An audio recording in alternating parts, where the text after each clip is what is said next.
Hello again. We are going to cover lesson 1.1.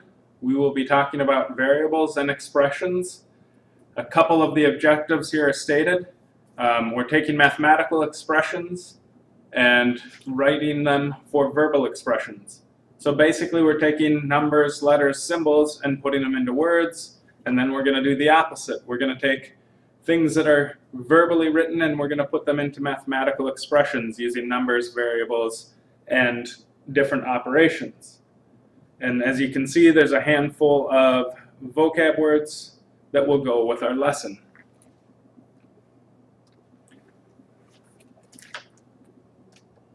Continuing with the different vocab words, here's a page that you can pause and study, copy down the different words and their definitions that go with the lesson.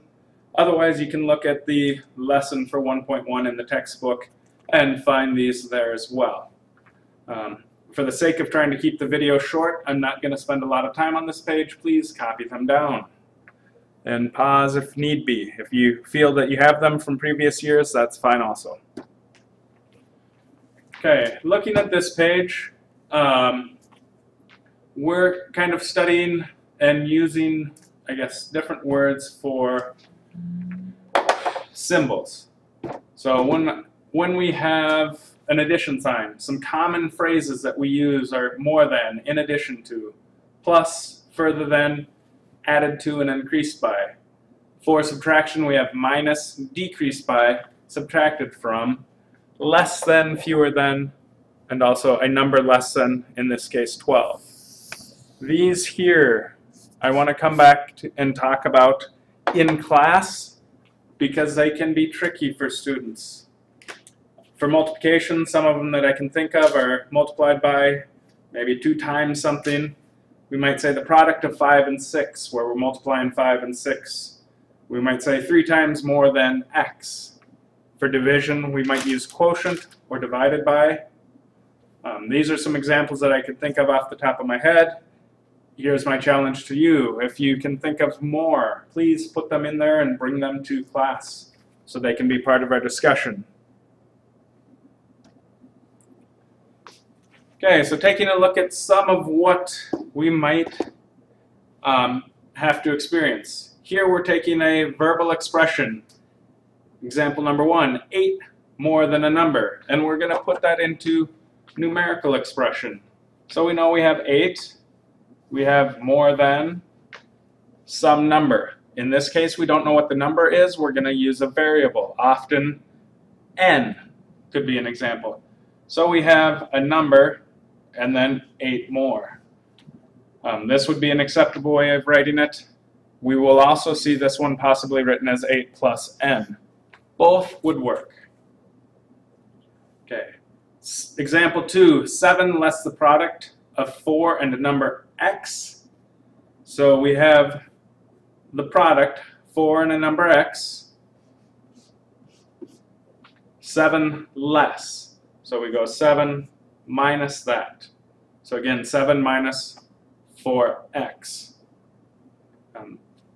For those who aren't used to the notation, a number written next to a variable means multiply. Third example, 1/3. We have a fraction, 1/3 of often tells us to multiply the original area A.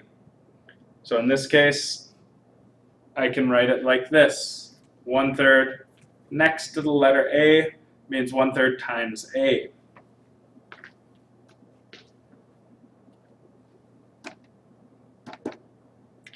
Okay, here are a couple examples. Take a moment, maybe hit pause and try them, see how you do.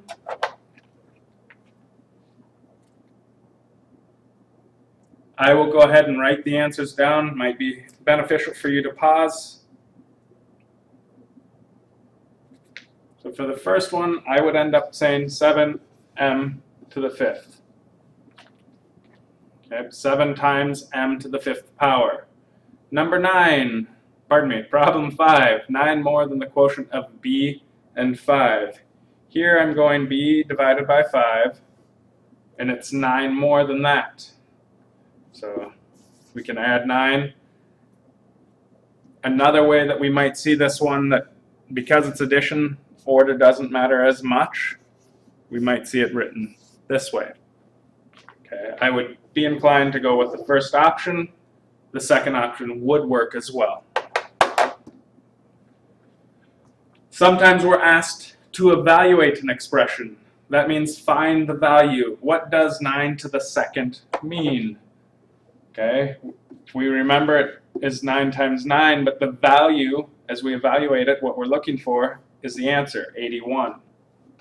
Okay, again, 4 to the fourth is 4 times 4 times 4 times 4, just as a review. But what we're looking for is the value, and that would be 256. Calculators can be helpful as we try and look at exponential notation.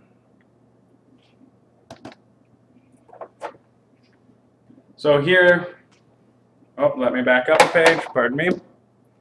Okay, here we're taking something that's in the mathematical expression and putting it into words.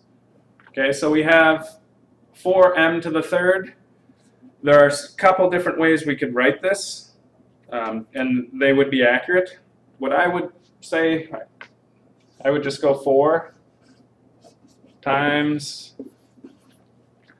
m to the third, just like I read it. Or maybe just like you would say that. Okay, the next problem, I would probably just go c squared plus 21 times d. Okay. Okay, for number 10 and 11, these ones are for you. Again, like last time, you might want to hit pause. I'm going to go ahead and put the answer up fairly quick for you. But if you want time to think it through, hit pause, write down what you think it could be. Please keep in mind there's several ways of writing an answer for these problems that could be correct. So for number 10,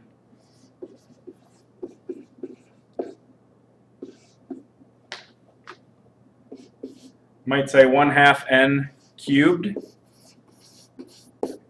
Could say 1/2 times n to the third would be another option. Okay, for 11, I'd probably say a squared.